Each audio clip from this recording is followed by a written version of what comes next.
I believe that this show will be good tonight. We always strive to produce a very good show here at Junior Factor Nation. Um, and I'm really pumped up and I'm ready to go. Um, so, without further ado, I'd like to begin the program with something that I usually wait for this. Uh, I usually wait to comment on fan mail, or in my case, hate mail. I usually leave that more towards the end of the program. But for tonight, I want to address it at the beginning of the program, partially because it's going to be a very long show tonight. I'm going to try to fit everything into an hour and 30 minutes like I usually do, but there's a good chance that this could be a 2 and maybe even a 2.5 hour program. I'm not sure. If there's if I can't, cover everything tonight, I have I obviously have the show, again tomorrow night to continue covering, but I'd really like to stay focused on the topics at hand as best I can. So, without further ado, um, I'd like to begin off with some hate mail that wasn't so much directed at me per se, but was directed more at JFN as a whole. Although I was named specifically in this person's YouTube rant. So, I just to give you a little bit of background, this guy named Adam Raptis, who, as far as I can tell, he's been one of Jason's earliest criticizers. Even since before I joined JFN, he's been one of our biggest criticizers.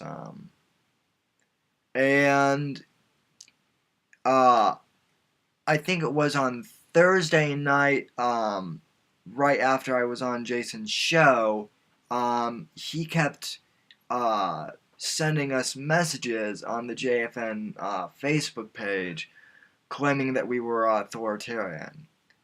And he was making these claims actually when Jason was on air, and one of my jobs is to manage the Facebook page when Jason is on air with Factor Talk Radio.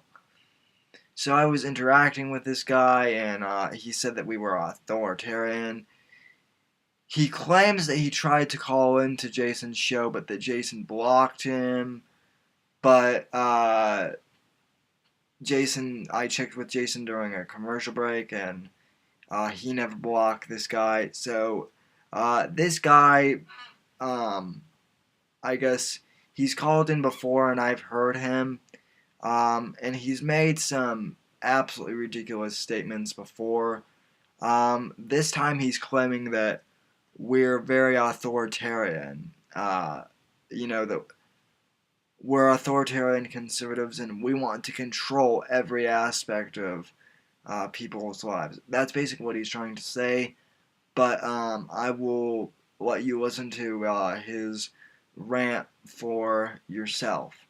And then I will play it again and break it down as I always do.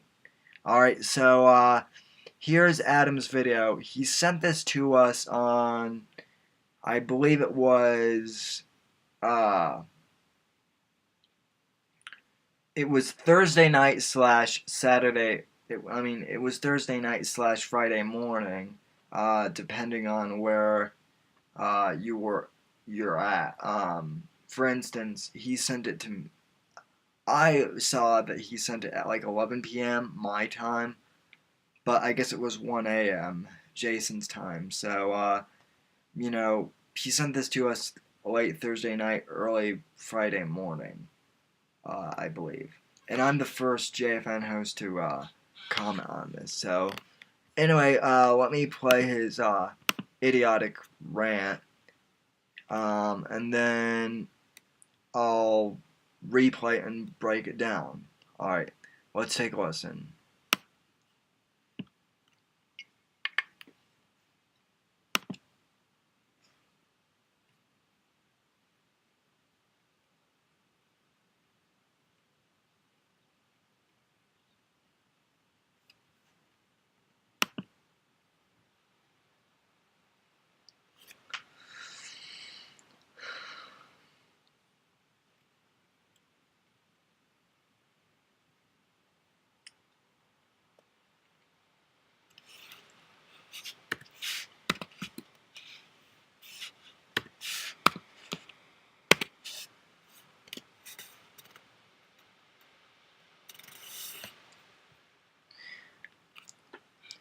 I love how this guy feels the need to type while he's making the video.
Okay.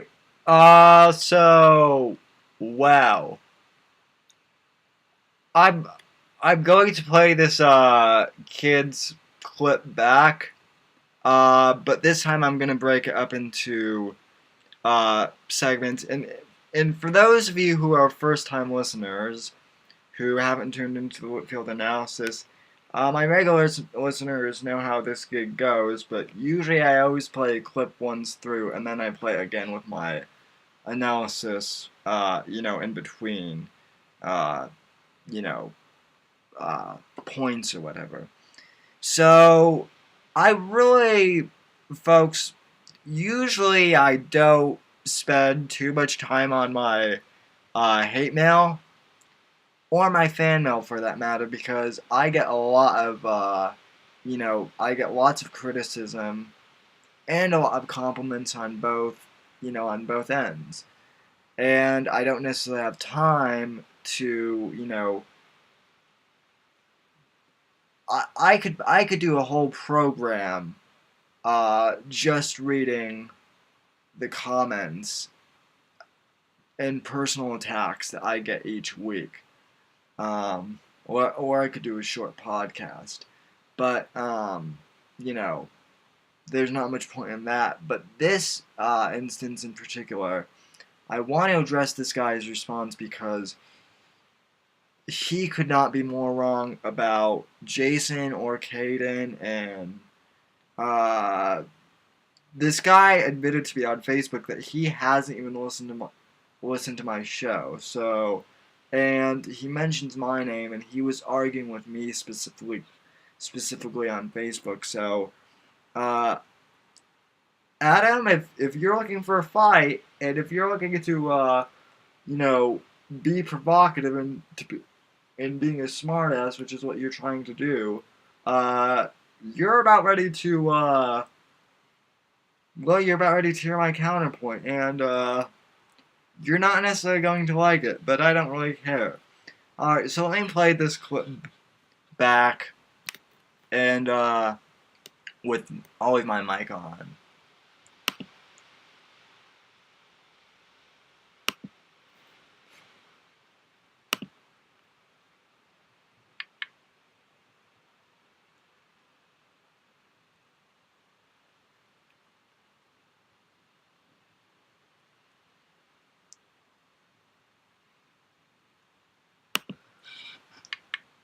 Very unprofessional way to start off your video, but that's my first critique. Not very professional at all. But anyway, go on.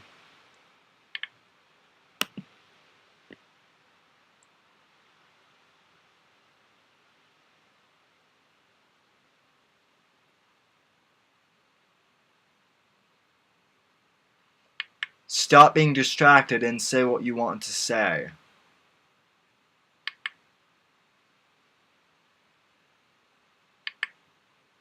Hurry up. Hurry up. Hurry up, hurry up, hurry up. This is so unprofessional, folks.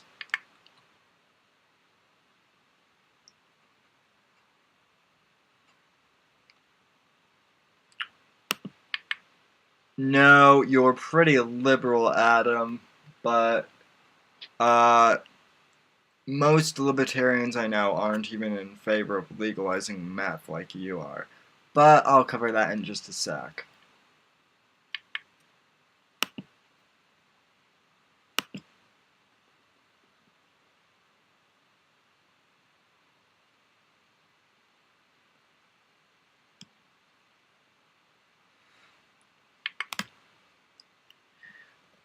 Ooh, he mentioned my name. He mentioned my name. Let's see what he has to say. Alright.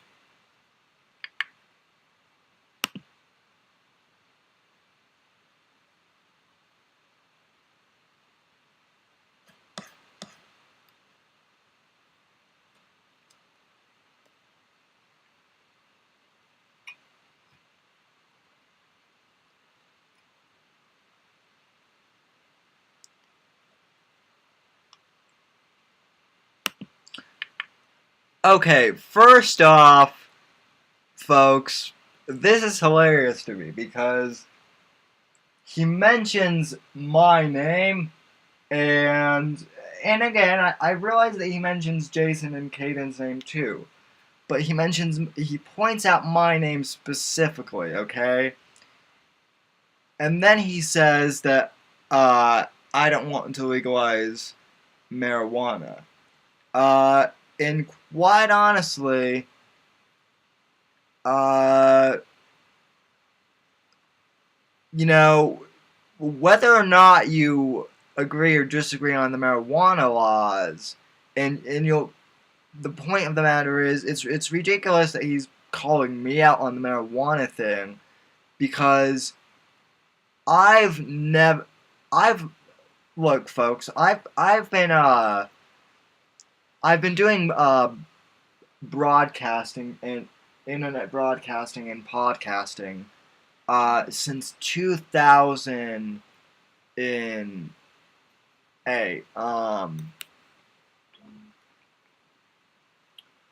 I've been doing this since I was 14 years old, and in 8th grade. And in all honesty, folks, I don't think I've ever covered the drug policy on marijuana. I mean, it's absolutely absurd.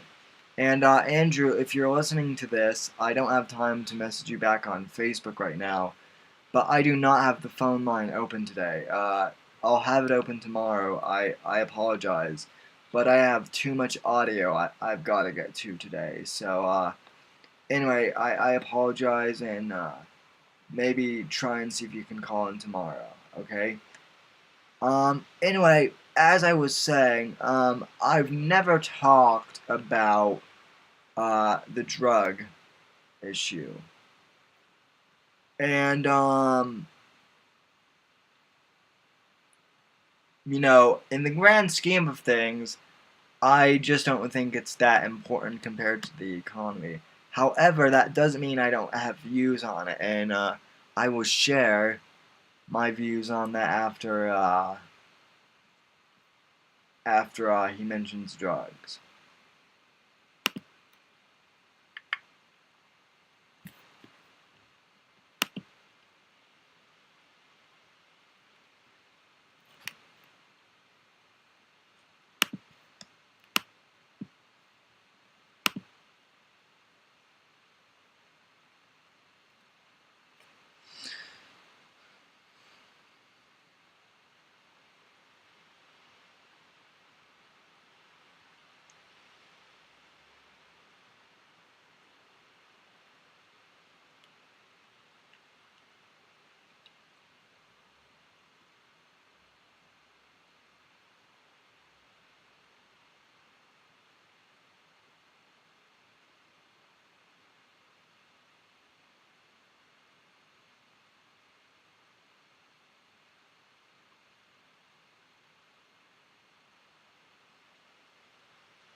Okay, having liberty, ladies and gentlemen. See, this is my qualm with the folks who, because there are these whack jobs, and Adam is one of them who thinks that all drugs should be legalized, etc. And here's my main point on the drug issue. I'll refer to this again, but my big issue with these people wanting to legalize drugs and who claim about this being about liberty and personal freedom. Okay, let me point something out. These people, folks, they want when they think of the term liberty, they to them that means being able to do whatever the hell you want to do. Whether that do drugs, I mean, break the law, any thing. And hang on, Andrew's not getting my messages, so I'll message him. Anyway, though, as I said,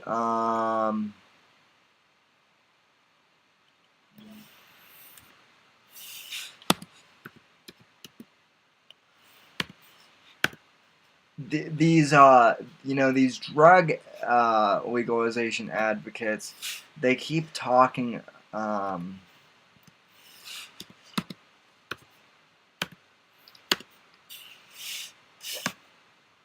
these drug legalization advocates, they seem to think that liberty is being able to do whatever the hell you want, and it's not. Liberty is having basic human rights, but also basic responsibilities to the union. And I'll get to that later on. Anyway, let me continue playing.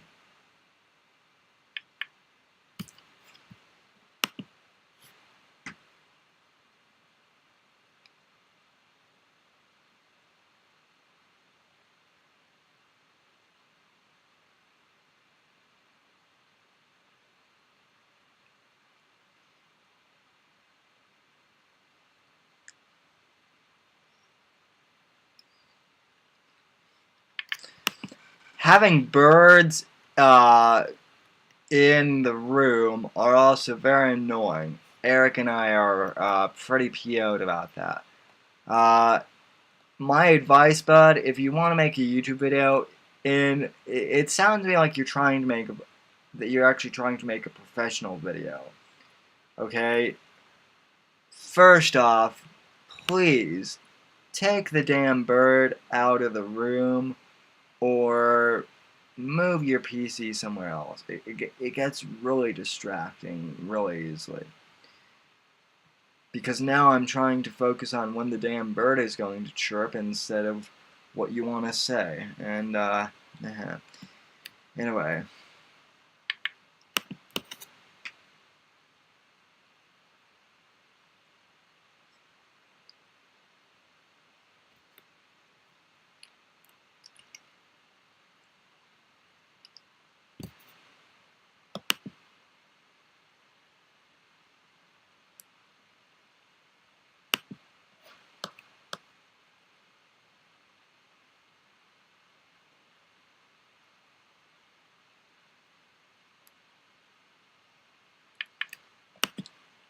Okay, first of all, again, the bird should shut up.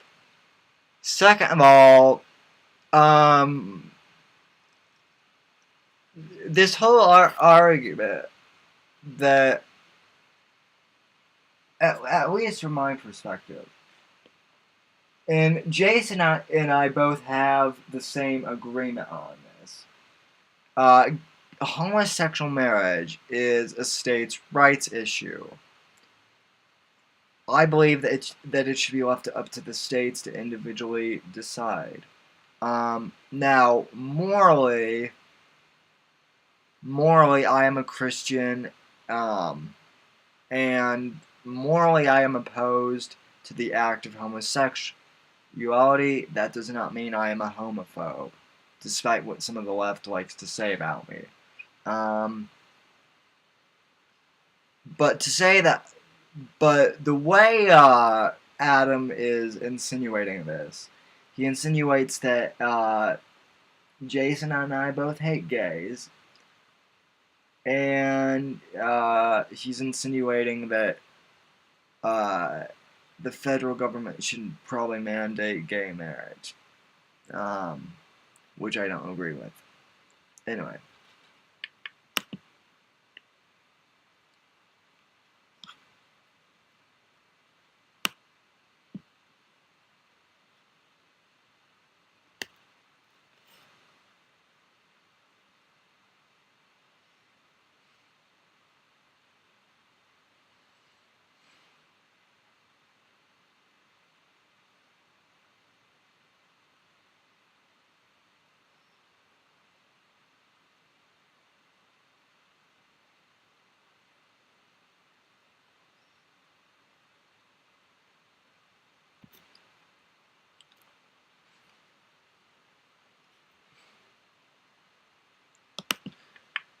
Again, again, folks, this is an instance of these idiot drug activists think that doing that, by legalizing drugs, and the definition of liberty is being able to do whatever the hell you want, whenever the hell you want to do it, however the hell you want to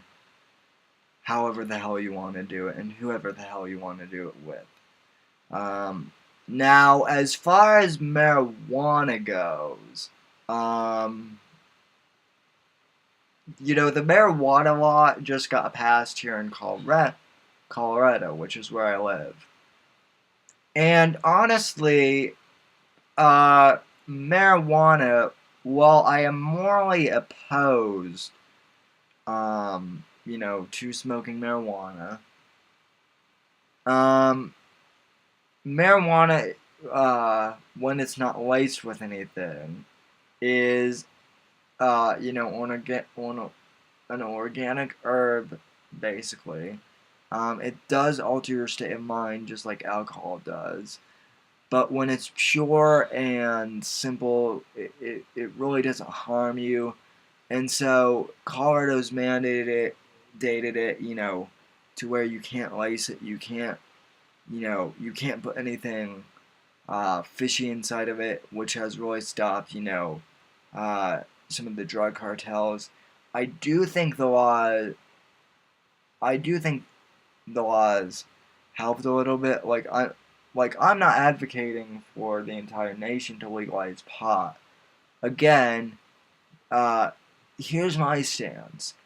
As far as the marijuana issue goes, and I'm talking about marijuana alone, the legalization of marijuana should be left up to states. So that's my view on it. Continuing on.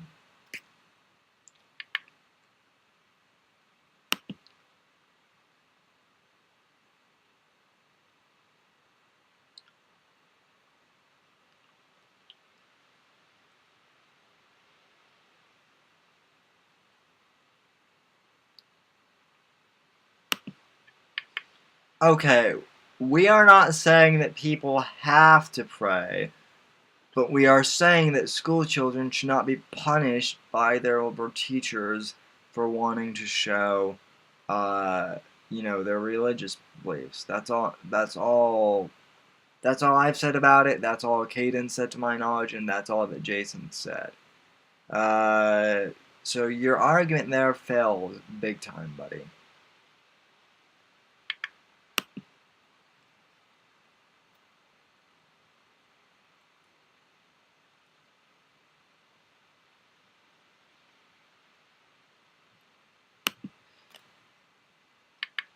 Again, folks, I'm not saying that I want to force kids to pray. All we've said on the subject, or at least all I've said, because, folks, I didn't join JFN until January, but all I said on the matter about prayer in schools, back when Sandy Hook happened, was that, kids should be allowed if they wanted to. And yes, I said I did think it was a good idea, but we never actually, said, oh, well, all kids need to pray. I said it would be a good idea, but none of us ever forced kids to pray. So, you're dead wrong on that one.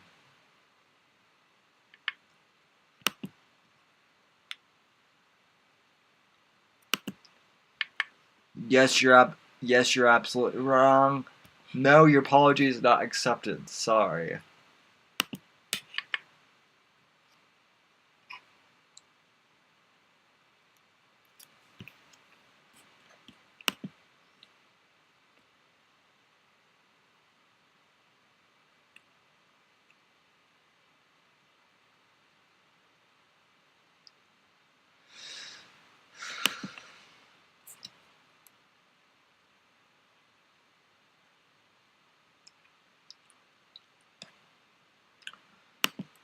Okay, okay, stop. Stop right there. He says it very quickly. You have to stop and catch what he says.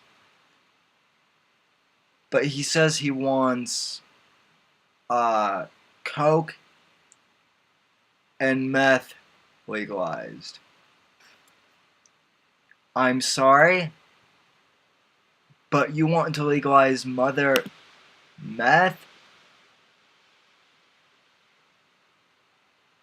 That so you basically want to legalize a drug that uh, is used that was originally used by military groups for chemical warfare. And Adam, have you seen any of those like meth commercials? No, no. I'm assuming you were too stoned to watch any of those. But let me just tell you, um, there's no easy way to say this, but meth royally up your body. I mean, it really. Why don't we just legalize suicide? Um, you want to legalize rat poison? It's well, there's a whole bunch of crap in meth. I can understand like I said, I can understand legalizing marijuana. Look, and he's about ready to make an argument that I'm absolutely just going to kill him. Not literally, of course, but I am going to kill its argument. What he's about ready to bring up because it's so mundane and stupid what he's about ready to say about this. So anyway.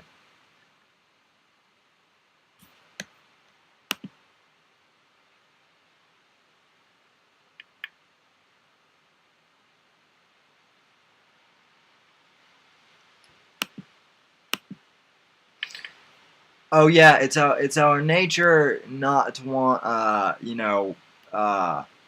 rat poison and bottle cleaner and battery acid, all the disgusting crap that meth is made of. Oh yeah, I mean, we're just we're against legalizing meth because we're just giant a-holes. I'm going to be using that believer button a lot tonight, folks.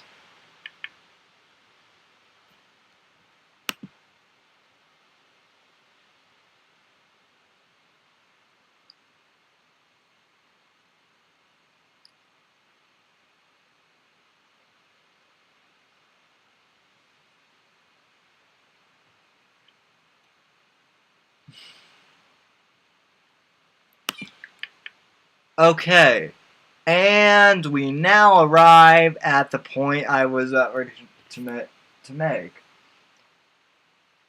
You see, folks, these drug I'm going to do my best Boulder hippie impersonation. This is how the hippies from Boulder acted. This is how a lot of the jerk off drug pot smokers in my high school also used to act. So in honor of Colorado, because I'm about ready to leave and move to Florida soon.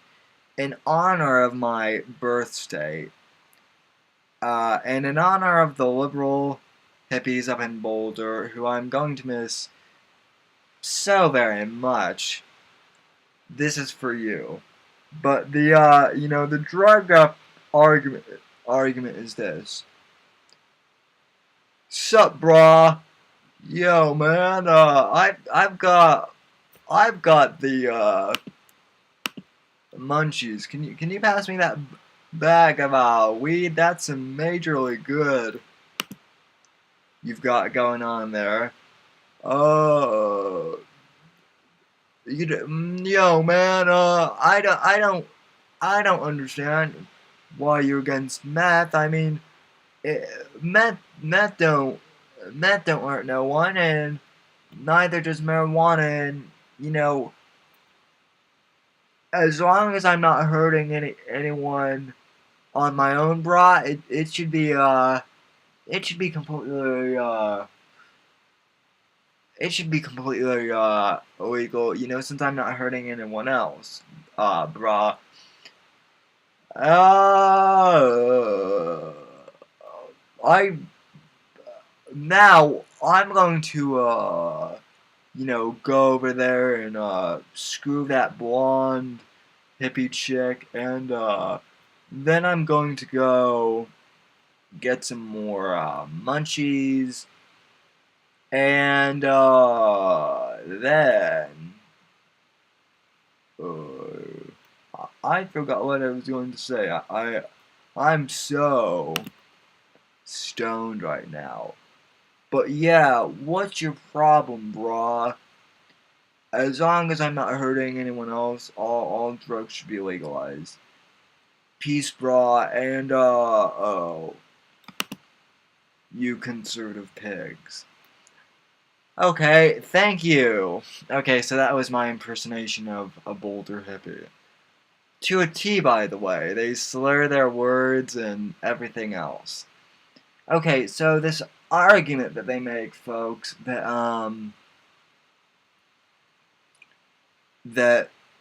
marijuana and that marijuana doesn't hurt anyone. Like I said, I can understand the argument for marijuana because again, marijuana is organic and in its pure form, it's really just an herb. I don't morally agree with it. Un- understand Understand this. I'm not advocating marijuana smoking on the show. All I'm saying is I understand the point of view with marijuana. Meth, on the other hand, is a completely different story. Now, folks, I've had the opportunity to talk with uh, multiple police officers over the years about what they do and about drugs. Now, all you liberal hippies are going to say, well, of course the drugs are the cops are going to be against drugs. They're pigs, and why are you talking to the to the drug pigs? And no, folks, I've talked to more than just the narcotics cops. Because I can kind of understand why. I can understand your debate point about the narc cops, but quite honestly, folks, the cops I'm referring to, a lot of these cops that I've talked to are actually, believe it or not, that are against meth, are homicide detectives. Yes, you heard me correct. Homicide detectives. Uh, they're, and for those of you who are too stoned in the audience to know what that means right now, homicide detectives are the ones who investigate murders, like on television. Just thought I'd point that out there. Anyway, I've talked to multiple ones who say that when your brain is on meth, when you first take meth, it changes your brain instantly. And people have gone on killing rampages while they've been on meth.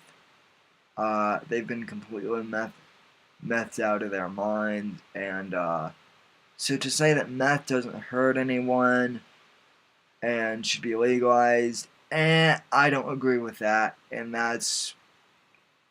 so meth does hurt people after all, other people after all, and that's pretty much my argument with that. So anyway, I'm going to finish off this clip.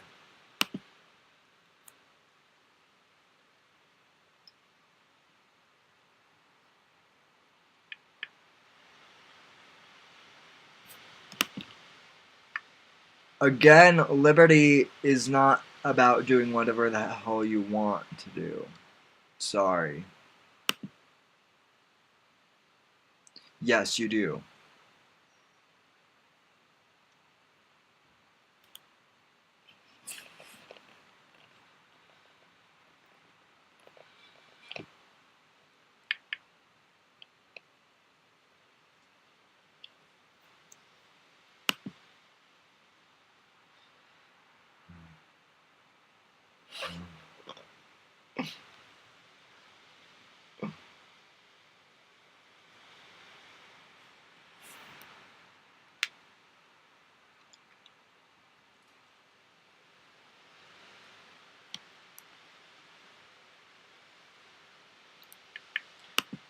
Okay, the guys in Gitmo are not US citizens. I don't know how many times the conservatives have had to say that. That's not the case. So, and therefore, Adam, if you're not a US citizen, if you're an enemy foreign combatant, you're not necessarily entitled to the constitutional rights. Just saying.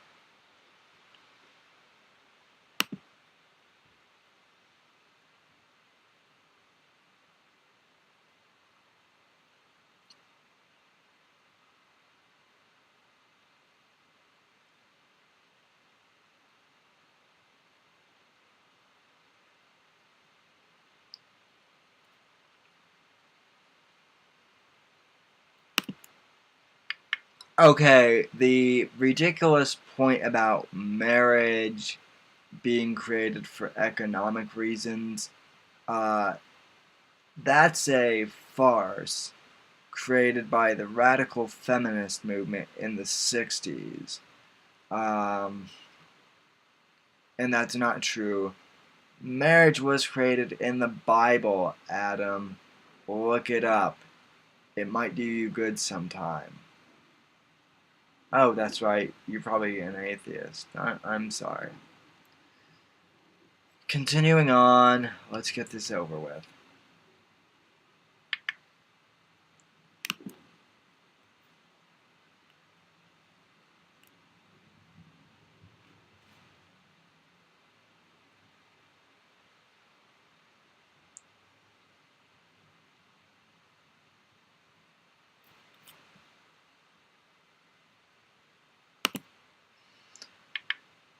Okay, so I think you pretty much get the point.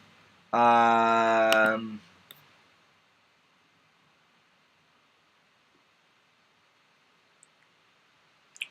think you pretty much get the point, folks. I'm not gonna analyze every little thing he says here at the end, but I think you generally get my point here, folks. That the points he makes are so arbitrarily ridiculous. They're so ridiculous. It's not even funny. And so that's my response to him. I'm not going to waste any more time on that. However, I do need to take a quick commercial break before we jump into our deeper issue tonight, which is race baiting and gun control. And I'm also going to spend a little bit of time tomorrow night talking about this as well. So anyway, I'm going to cut to commercial break, and folks, I will be right back You're listening to the Whitfield Analysis on Junior Factor Nation, and we'll be right back, and don't go anywhere. Stay tuned.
Welcome back to the program, folks. And I gotta thank my good friend Jimmy Z.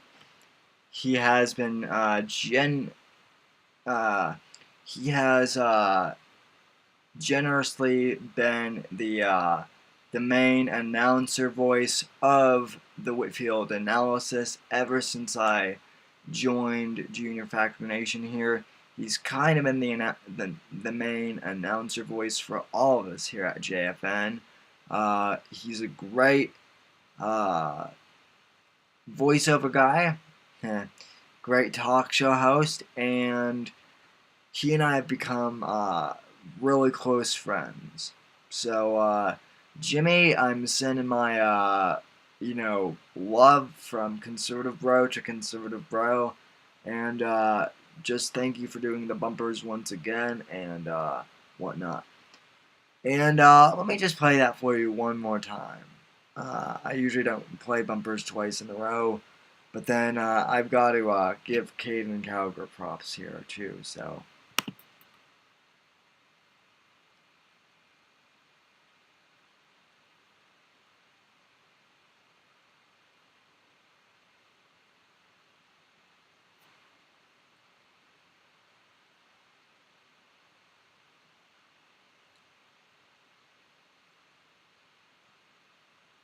So there you have it, ladies and gentlemen.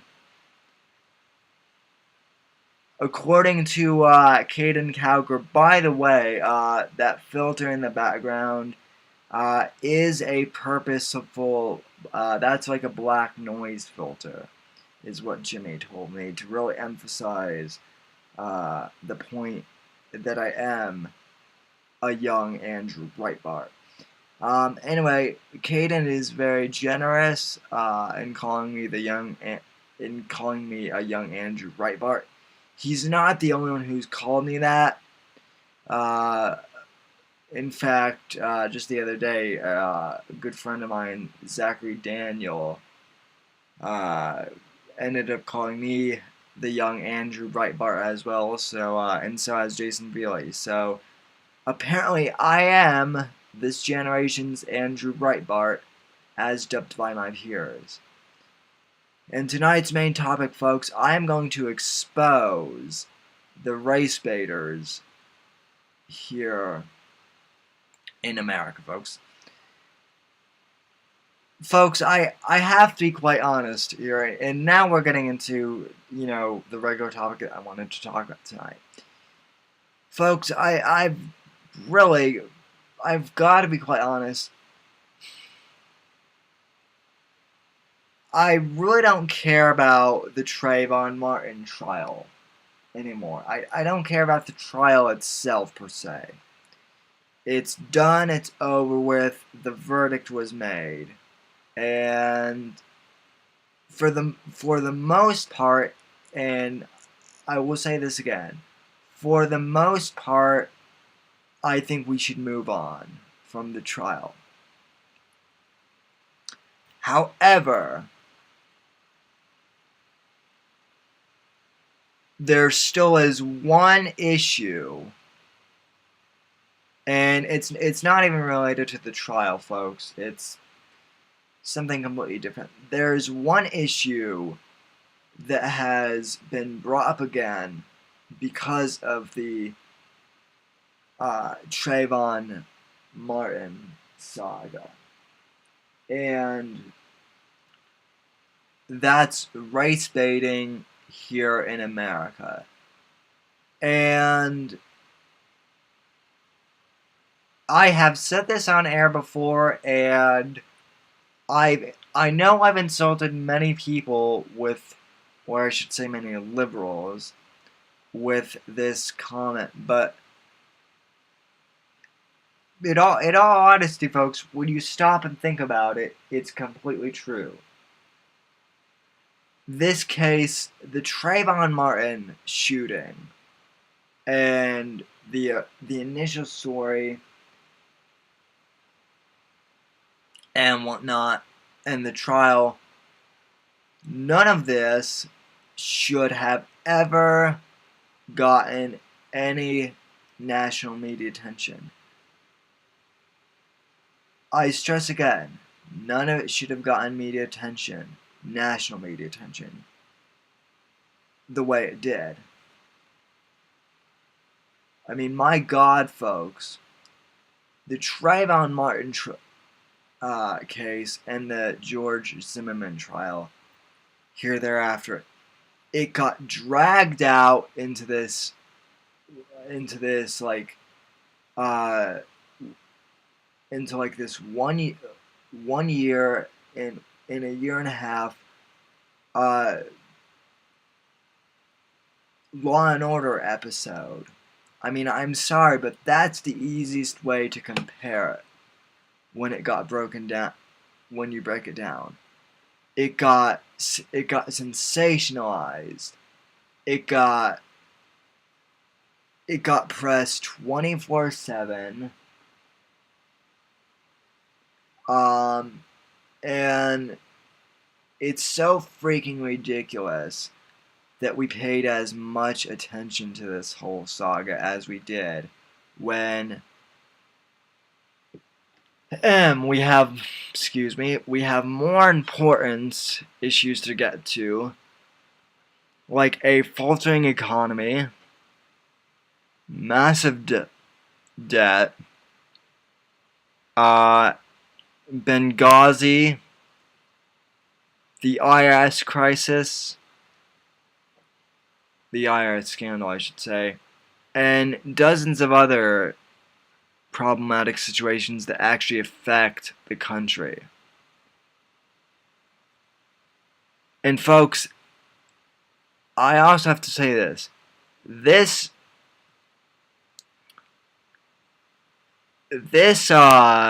case would not have made it to the spotlight of the national news media.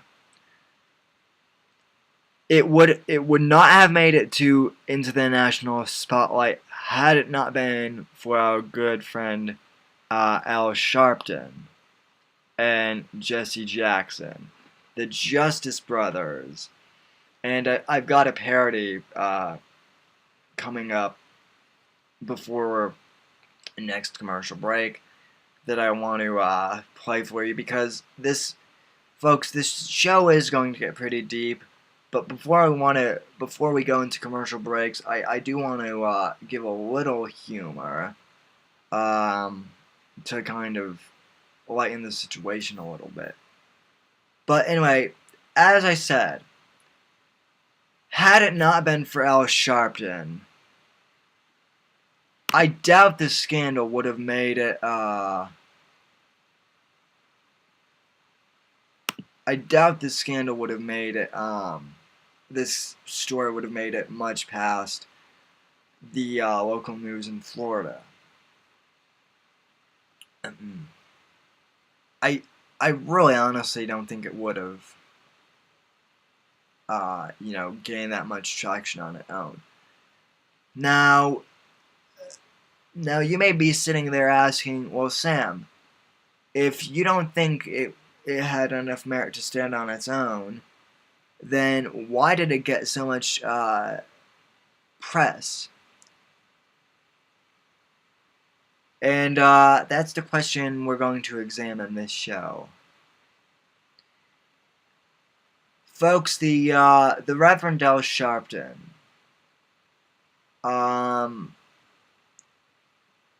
has been a manipulator of racism and the race issue all of his political and adult life.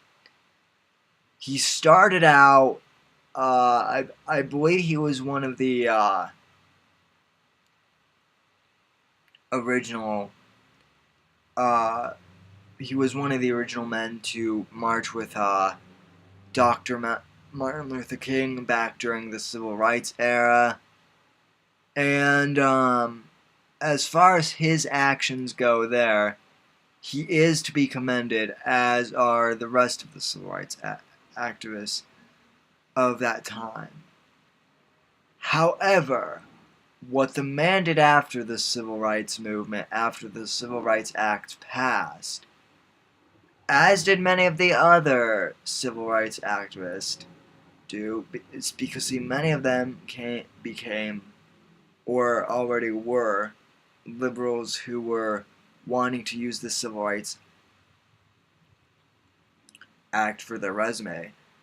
He turned civil rights and race relations in America into this way of manipulating and crushing his enemies. In other words, what I'm trying to say is he exploited race relations here in America for his own personal gain, even after the civil rights movement. And let me give you an example. And this is what the Trayvon Martin case is essentially all about. Okay, so when we look at the facts, plainly, of the Trayvon Martin saga, here's what we know. We know that George Zimmerman is a Hispanic American man. I stress, he's not white Hispanic. He is Hispanic American. He is Latino American. And George Zimmerman, who was a neighborhood watch patrolman in Florida, in South Florida, spotted 17-year-old Trayvon Martin doing suspicious activity and decided to follow him and check up on him. And according to Zimmerman's story, and according to what they've now been able to prove in the court, Trayvon Martin attacked George Zimmerman, jumped him from behind, and was bashing his skull in. And Zimmerman actually had multiple skull fractures due to Trayvon Martin's attack. So the story goes that Zimmerman had a handgun, again, not a semi-automatic weapon, not a fully automatic weapon. Folks, he didn't even have a shotgun. He just had your standard mill handgun, and he was getting beaten up, and he was able to reach his handgun, and his intention in using it was to use it to defend himself and get Trayvon Martin to stop attacking him. Well, he ended up killing Trayvon Martin in self-defense, and he reported the incident, and that's that. Okay, those are the facts of the case. He spotted a suspicious-looking young man. He followed him. Young man attacked him. Young man started beating him up. George Zimmerman had defended himself. Accidentally shot young man. Case closed as far as the facts goes. But what really irritates me is from day one, somehow Al Sharpton heard about this case. And this investigation at the time, the Miami Police Department, I believe it was conducting. And the first thing he heard was black kid and gun owner. That was the first thing he heard. So immediately he gets on his bullhorn and starts uh, you know, spewing feces like he always does, and making claims that George Zimmerman was a conservative. And I actually remember, folks, the liberal left stayed adamant for like 2.5 weeks that George Zimmerman may have been a Tea Party conservative. So they were trying to shift the blame to conservatives at first. Well, then they couldn't they they couldn't tie. Oh, excuse me for the yawn, folks. They couldn't tie. They found out that they couldn't tie George Zimmerman to the Tea Party.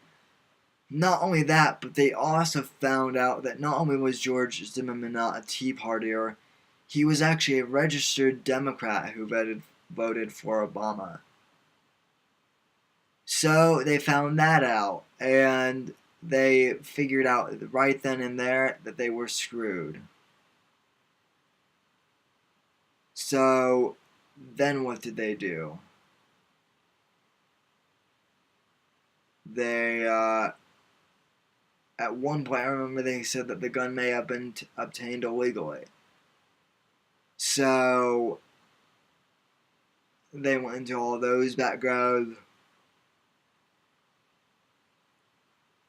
checks. Ooh, sorry, folks. For some reason, I'm yawning a lot here tonight. They went and did all the background checks, and it came out back that he owned the gun and was properly issued for it.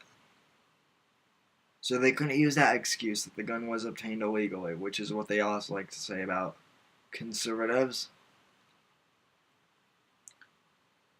And then they did something that I've never seen the liberal media do up until this case.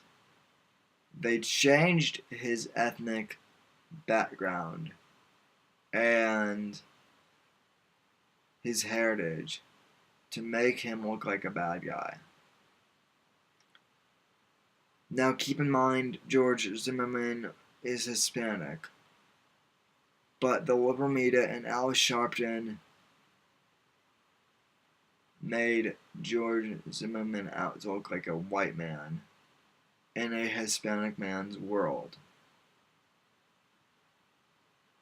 So then, finally, they could turn this into a white guilt thing. Even though George Zimmerman himself is Hispanic.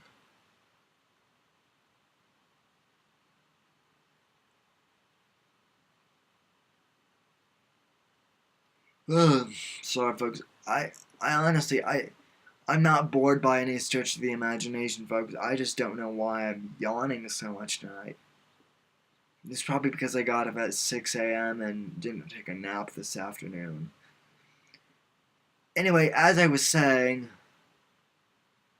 long story short, when they couldn't turn this into a thing about the Tea Party, they turned this into a thing about guns. When they turned this thing into guns, they found out that they couldn't do that. So what did they do? They turned this into a racial issue. And they intentionally made it so that George Zimmerman was a white Hispanic instead of being able to be Hispanic, because it's much easier to make the white guy racist than to make the Hispanic or another minority racist. Now, I personally don't believe that George Zimmerman was a racist or is a racist, but this just proves my point of how absurd the liberal left is in making their mission all about race wars. And just to prove, and here's the other thing, folks. Al Sharpton himself is a racist man. and I have proof.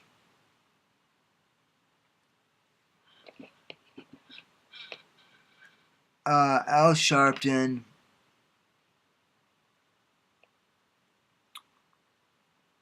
is Al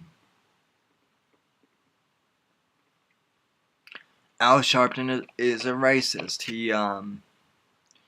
He has stated that this is all because of white men and all of their faults and what they've done. But he's exploited his own race for the purpose of using this. And he is actually very condescending toward his own race. And I have proof of it. I will play this clip once and then play it again with my analysis. But this is proof that Al Sharpton is racist. Now, before I play this clip, I would like to warn folks that this is uncensored, and Sharpton drops the N bomb. He uses the N epithet multiple times in the video, slamming members of his own race and slamming members of his own race who interact with white conservative white people too.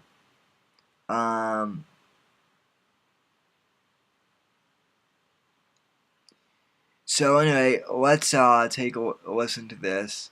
Again, this is Al Sharpton's compilation of racist comments, and be careful of the language. Real quick before I play this clip, though, I just checked the chat room, and it's looking like Zach Angel is having trouble listening to the broadcast. Apparently, he can't hear what I'm saying, which is weird because Eric, I think you can still hear me, correct? I know the volume on my end, the volume bar is still moving up and down whenever I talk. So anyway, Eric's helping Zach, which is much appreciated. Anyway, here's my clip of Al Sharpton and proof that he is racist. Again, this contains strong language, but let's listen to this. So anyway, here's Al Sharpton's racist comments. Towards his own people, too. This is despicable. But let's take a listen.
So not only is the guy racist towards white and towards his own people,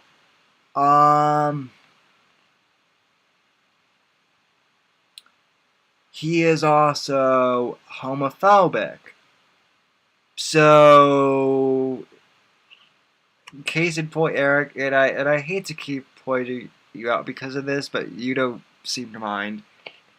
So, Eric, I guess not all liberals are tolerant of homosexuals, because Al Sharpton is definitely a homophobe. Anyway, let me play this clip back. It's absolutely disgusting. But I need to analyze this. I've broken this down. Let me play this back.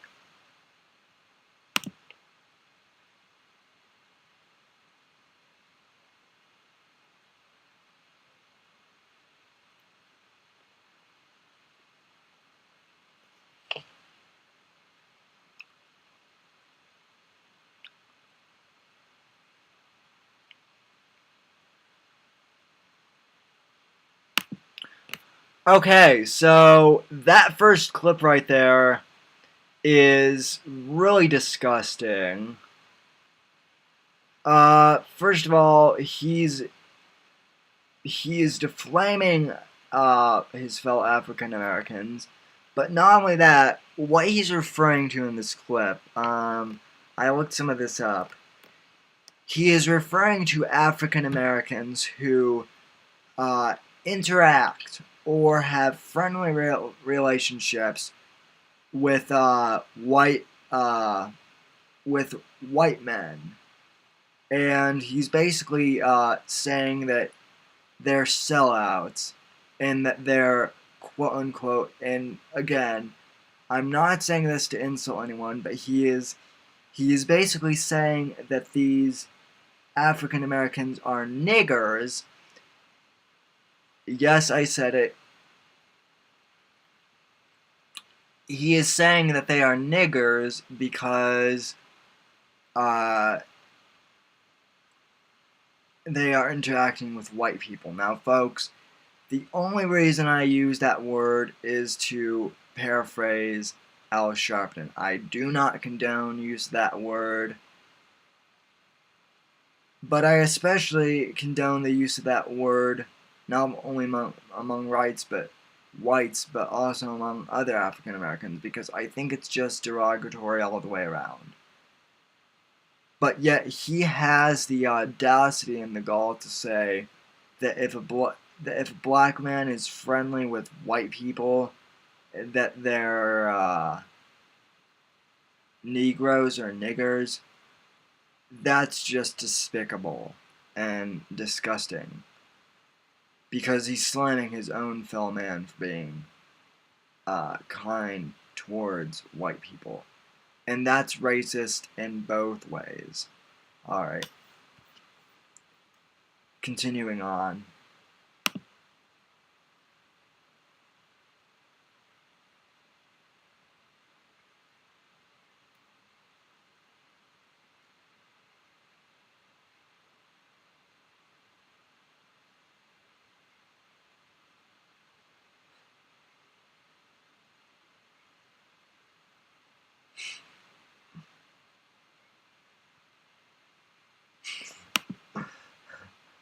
Okay, so that one he doesn't use the N epithet,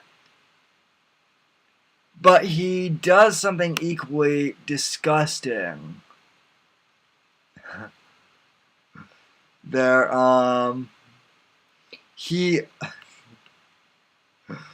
and I'm laughing because this is really just,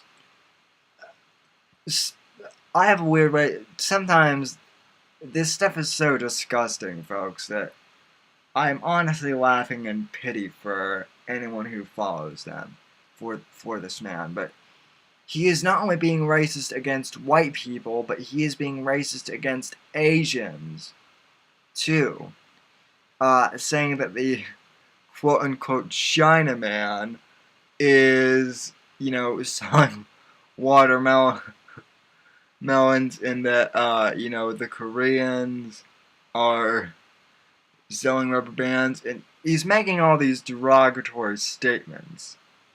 And yet he is the one who is saying that, white people are the main racists here in America. Well, guess what, Al? guess what? You, Al Sharpton, you're a scumbag, and you're a very racist scumbag.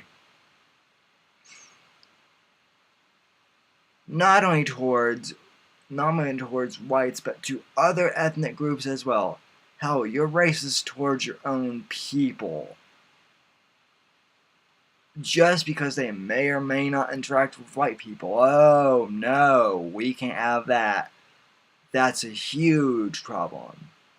Let's continue this.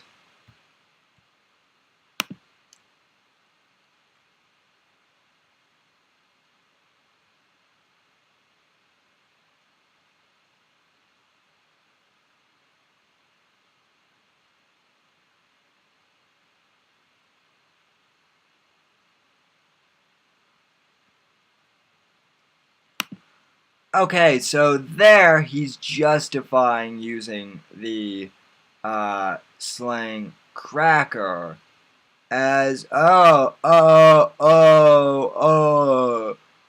didn't know that. I didn't necessarily mean all white folks. I just meant the ones from down south. Again, discrimination. Look, let's play by the liberals game, shall we? Because that's one of the things that Andrew Breitbart loved to do.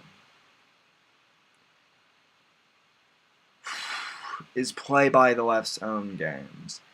He is basically using every racist tactic against other ethnic groups that he has accused whites of using on black people, and it's disgusting. It's absolutely disgusting, and I won't stand for it.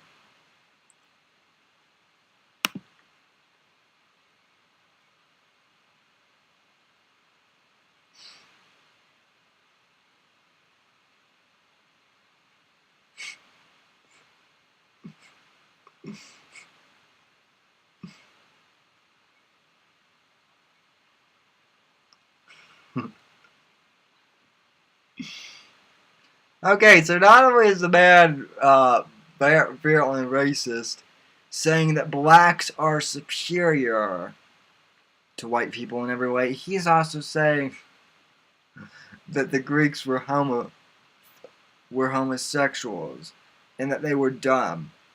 And now keep in mind, this is a liberal who's been bashing white America, who's been forcing white America to apologize for all of their mistakes, and yet he is such a hypocrite.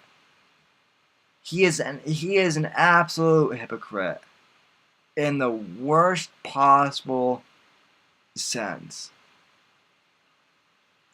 You know, this man talks about how he cares about civil rights. He's always saying that, oh, we need more justice for the black man. America is so racist.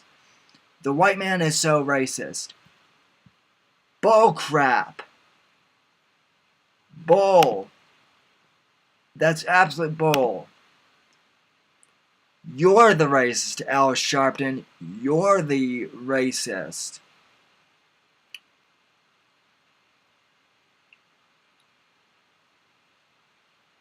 You are even calling your own race the N-word. See, folks, this man, ever since the Civil Rights Movement, you know, he's claimed to care about the Civil Rights Movement, but he really doesn't give a damn. All he's worried about is dividing and conquering and making racial tensions high. Don't believe me? Look at what he's been saying the past couple of weeks about the Trayvon Martin verdict. That, you know, that the murder of Trayvon Martin was set free and that blacks ought to march. He has incited riots, ladies and gentlemen, and I would personally like to spend 5 minutes with that SOB if I could to teach him a lesson. He truly is a racist punk and an absolute piece of crap. I'm going to do more analysis of him after the break. But before I go to the break, I would like to play a parody. Now, folks, this parody is not mine.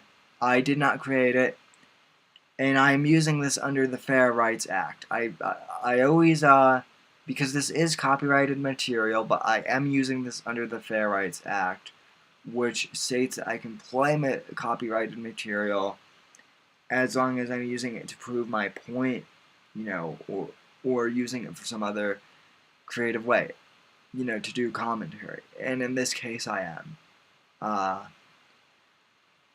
Paul Shanklin is a well-known conservative comedian, and he has done skits for the Rush Limbaugh program, and he's a really funny guy. I downloaded a couple of his comedy tracks today. These are a couple of the skits he's done. I might upload a couple more because this guy really is funny. But he does this series of skits with Al Sharpton and Jesse Jackson called The Justice Brothers. And the reason I heard about these parodies is because I am a Rush 24/7 subscriber. And if you're a Rush 24/7 subscriber, you get to stream all his parodies as part of the subscription, but you can't download them, so I went to his web store and downloaded it. PaulShanklin.com is where you get all of these. They're really funny, but anyway, let's take a listen to our first round of the Justice Brothers. I will play some of these parodies every once in a while just for, comedic effect on the show, whenever I feel like it, just because they're so funny. But anyway, here's the first one with Al and Jesse Jackson, and this proves how hypocritical they are. Let's take a listen, and then let's play it. Take a break too. So anyway, this is the Justice Brothers episode 1. I'll play one when we come back from commercial break as well, because these are really funny. Anyway, here we go with the Justice Brothers.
Wow.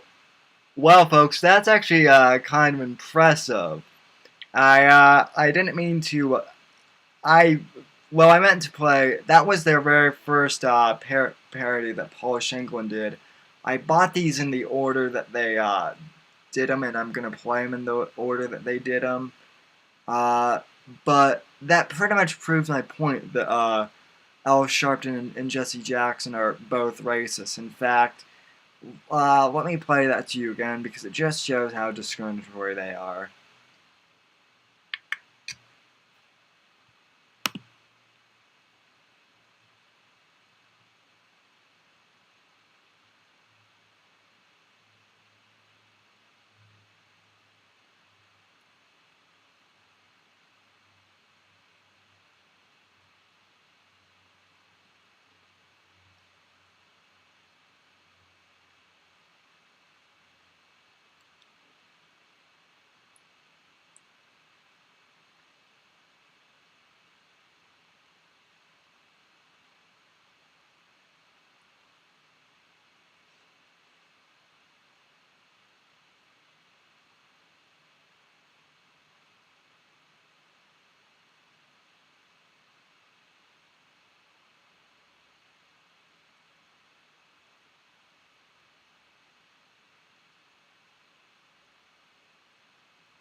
Alright, folks, and there you have it, proving my point with humor.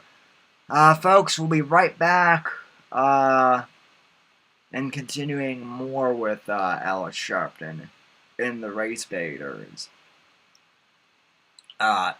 Because this is what the left is trying to do. They are trying to separate this country through race. And yes, it is the left, not the right, that is doing this. Alright, folks, we'll be right back. Stay tuned. You're listening to the Whitfield Analysis on Junior Factor Nation and Next Gen Conservative Radio. We'll be right back after this. Don't go anywhere.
Folks, Paul Shanklin, comedic satirier who is always funny and always great to listen to. And that credit goes fully to him. Anyway, though, folks, Al Sharpton and Jesse Jackson, I proved in the last segment that they are deeply racist. Deeply, deeply racist. And they, along with several of the other liberal, quote-unquote, civil rights activists, are hell-bent on dividing this country up due to race. That's what they want. They want racial division again. They want racial division. They're always blaming everyone for their problems but themselves. Anyway, though, they're not the only ones though who are making insane, idiotic comments about race here in America. Jason played this clip on Thursday, but I want to play it again. This is from a white MSNBC commentator named Michael Eric Dyson, who is a scumbag and who Andrew Breitbart confronted and absolutely mopped the floor with him. But Michael Eric Dyson made this ridiculous statement about how more white kids need to die in America before they understand how racism truly works. And this is from a white guy, and yet he's being racist towards more white, and he has white guilt syndrome, and it's pathetic. So let's take a listen, and then I'll give my comments. This is unbelievable. If I can find it, the audio roster is pretty much full today, folks. Okay, here it is. So here is Michael Eric Dyson on MSLSD talking about how more white kids need to die here in America. Let's take a listen.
All right, now, folks, I apologize. I got Michael Eric Dyson confused with another MSLSD commentator.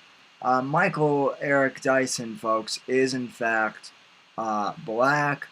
So I wanted to clear up that mistake I made.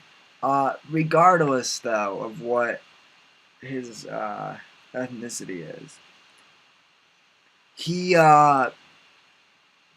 he made two very shameful remarks. One of which is, you know how we felt on 9/11? That's how we, you know how you guys felt on 9/11?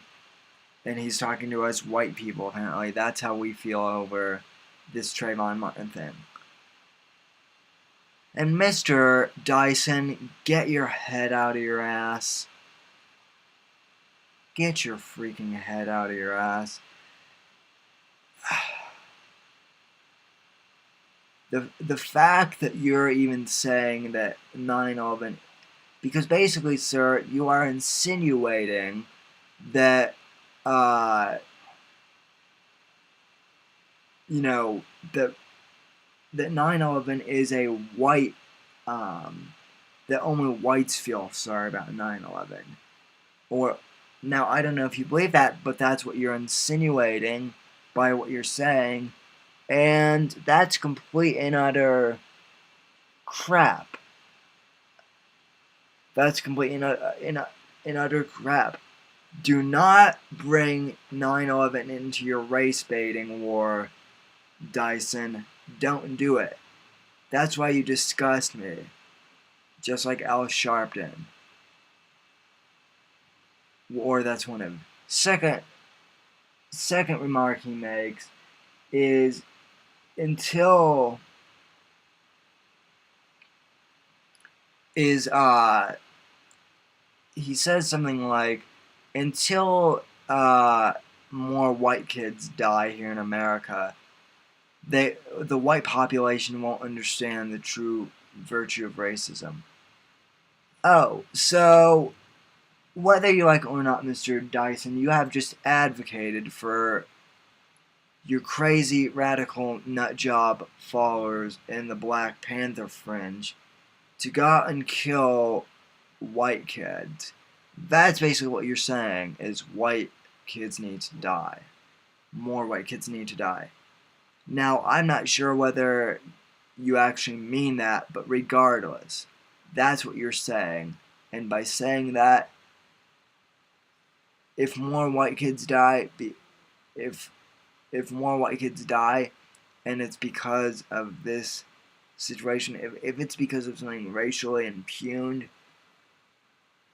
I'm going to put their deaths on your hands, because you have, sir, you have just called for the execution of more white children and teenagers, whether you like or not. And by the way,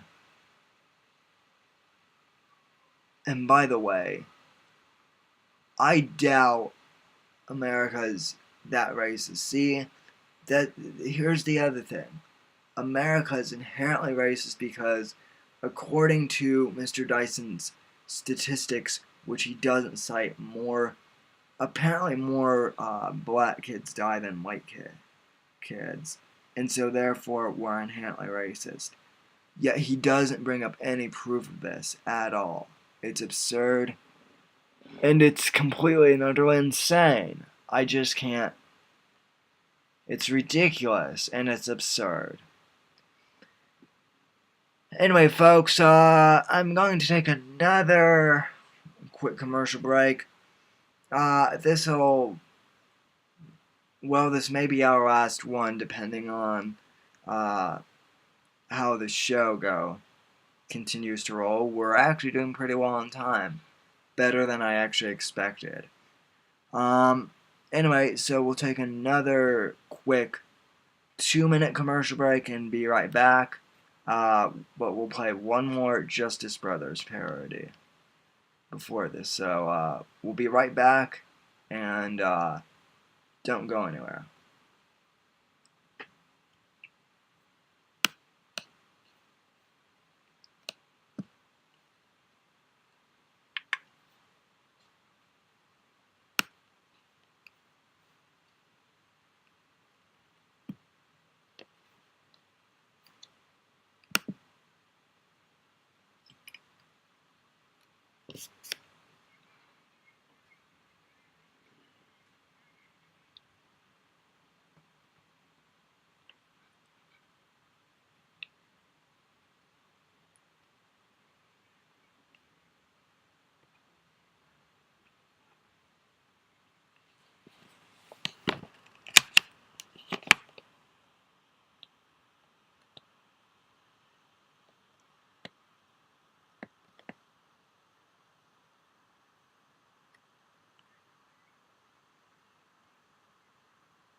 I'll tell you, those parodies, I'm honestly thinking I should buy the whole Paul Shanklin album. Maybe I'll ask Mr. Shanklin onto the show. What do you think about that, ladies and gentlemen? Anyway, welcome back to the show, folks. So one final thing before we cut before we end today's program. Chris Matthews made a very idiotic statement against basically apologizing for all white people, and I want to play it for you real quick. It's really stupid.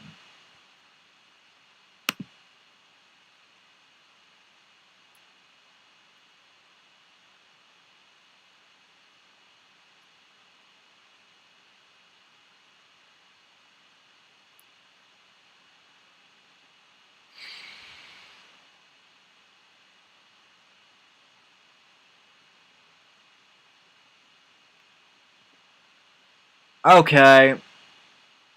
Okay.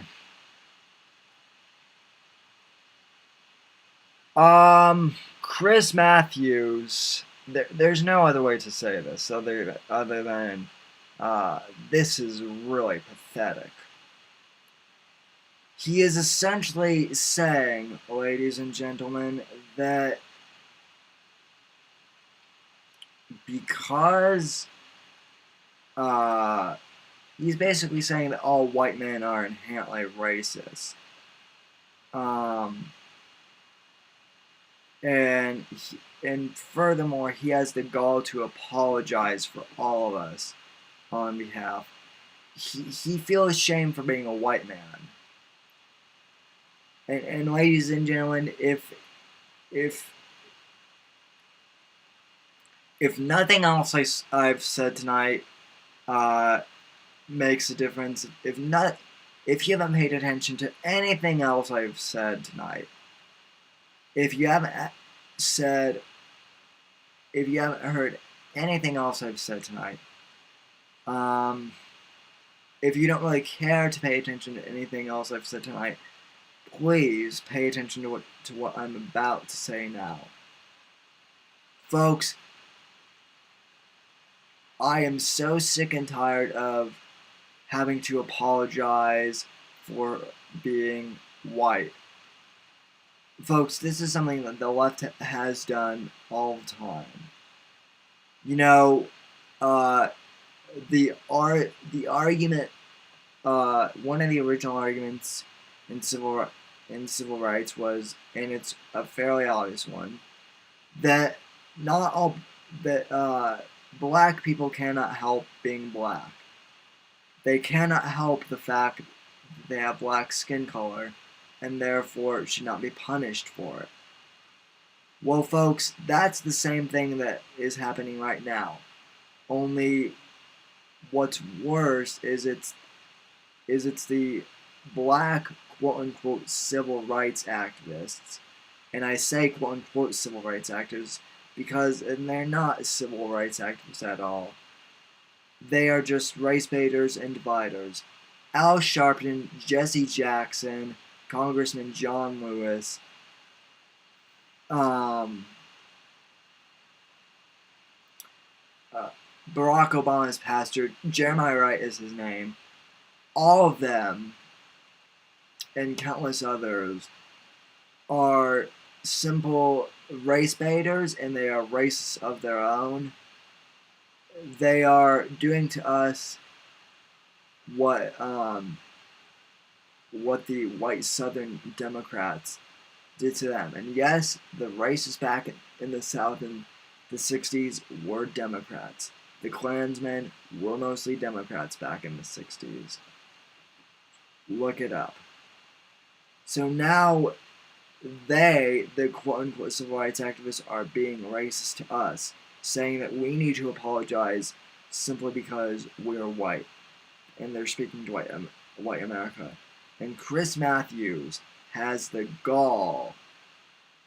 He has the absolute gall and the balls to apologize on behalf of white people. I don't think so, Chris Matthews.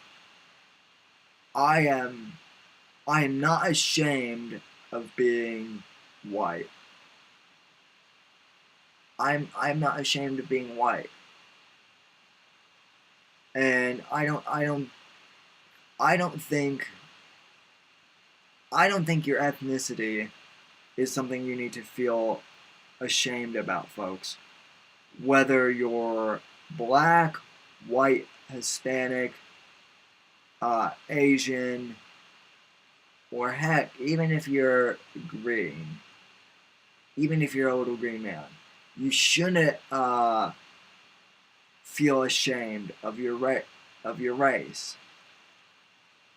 It's pathetic that these quote-unquote civil rights activists are dividing us over race because they want to separate this nation. I am convinced that Al Sharpton wants us back in the civil rights era, in the pre-civil rights era.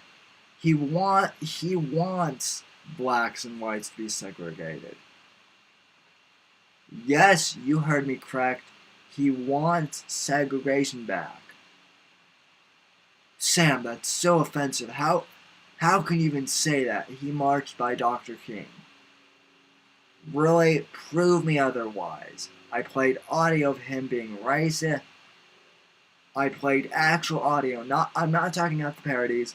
I played actual audio of him making racist comments towards his own fellow black men too. You tell me he's not a racist. You find me conclusive proof that he's not a racist. And it better be damn good. And if you liberals are so inclined, you can email that to me at sam@calgarynation.com. Please, if any of you liberals are getting PO'd over this and you feel like you need to email me about this, go ahead. I really don't care. But I think it's pretty safe to say that, racism works both ways here in America. And so I'm no longer...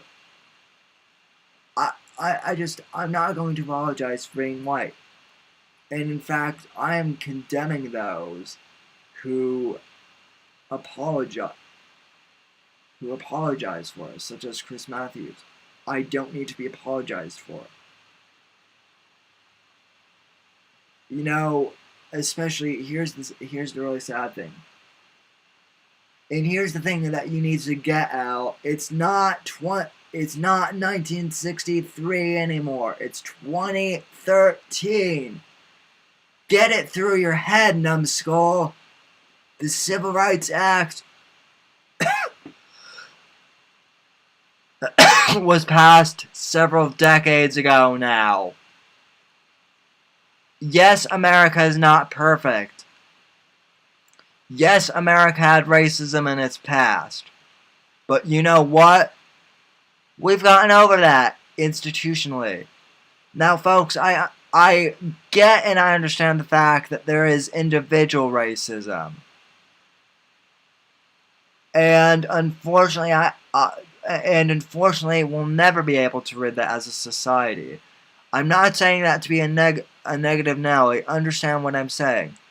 I am saying that because it is individual racism. Key point being individual. So it is up to the individual if they are racist to change their racist ways. But as a whole country, we are no longer racist. And I am so sick of having to apologize for my ethnicity. I am so sick of having to apologize for previous generations that aren't even alive anymore. The Civil Rights Act has passed. Instead of constantly bitching about how, crappy everything is out, why don't you take a step back and actually look at the fact that there's no longer signs, uh, saying that blacks aren't allowed? Why don't you look at the fact that African Americans and white children go to schools? Why don't you look at the fact that there are successful black businessmen? And heck, I know this is probably difficult for you, but heck, why can't you admit that there's an Why don't you even admit that because of the Civil Rights Act, there is now an African American president in the White House? And despite the fact that I disagree and despise the man's views, the fact that we have an African American president, I would think, Al, should be definitive proof that we are no longer racist. But no, you just keep race baiting us.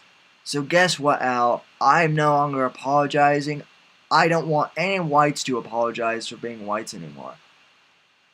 I'm done with it. We are no longer apologizing, and I'm declaring war on the race baiters now. Not only does that include Al Sharpton and Jesse Jackson and the black extortionists, but it also includes their white guilt lapdogs, Chris Matthews, Bill Maher, and Nancy Pelosi, plugs Biden, Harry Reid, all of you guys. You're scumbags, and I'm just done with you. So that's all I'm going to say on the issue. That's all I can say. That's all I care to say. Alright, folks. We'll be back tomorrow evening, same time, same place, here on Junior Factor Nation. Thank you so very much for listening to the program. I want to thank everyone who participated in the chat. I want to thank Jimmy Z for the new audio sound bites. They're great. I love them. Check out his show at thejimmyzshow.com. Thank you to Paul Shanklin for producing excellent parodies. Again, I used them under the Fair Use Act for media. Which says I can use them as long as I'm not claiming that they're my material, as long as I'm giving credit to the original author, which is Paul Shanklin. And I want to thank our one-time sponsor, the guys over at warrenlives.com. They're great. They're looking for conservative authors to join their blog, so check them out at warrenlives.com. Again, that's warrenlives.com. Tell them Sam Whitfield sent you. Alright, folks, we'll be back tomorrow. I almost said we'll be right back. But technically we will be right back, folks, because tomorrow night's show will be here before you know, and we've got some more great content coming out to talk about tomorrow. I'm going to see if the phone lines are working tomorrow so you can call in. I'll see you back here at same time, same place. Alright, folks, good night, God bless, and God bless America. See you tomorrow evening. Until then, God bless.